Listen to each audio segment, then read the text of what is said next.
Well, the European Union has once again sidelined EU-Africa relations during a high-level meeting in Brussels. Instead, the 28 EU foreign ministers focused on the Ukraine crisis and the ongoing sanctions in that country.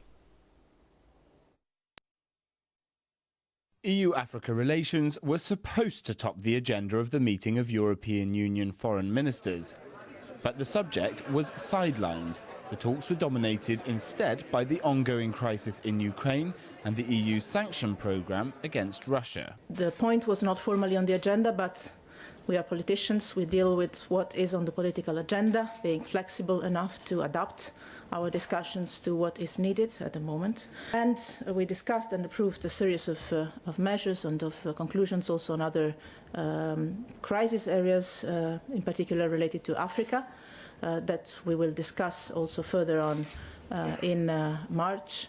They did reaffirm support for the conflict-ridden countries of Mali and the Central African Republic, but it had been perceived that the new Foreign Affairs Chief, who took charge last November, was going to try to enhance stronger engagement with Africa. With the previous High Representative, there was very little focus on the African continent. Some member states are implicated and providing logistical support. There are also CSDP missions on the African continent that will continue to require attention on the part of the EU. Some have questioned whether Robert Mugabe, who's under an EU travel ban, being appointed as chair of the African Union, may have had an effect on the priorities of this meeting.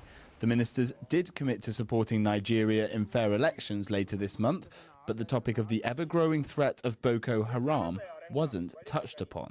Changing items on the agenda is a commonplace occurrence in meetings like this, but questions will now be asked about whether this High Representative will put the focus on EU-Africa relations or simply kick the can further down the road. Jack Parrock, SABC News, Brussels.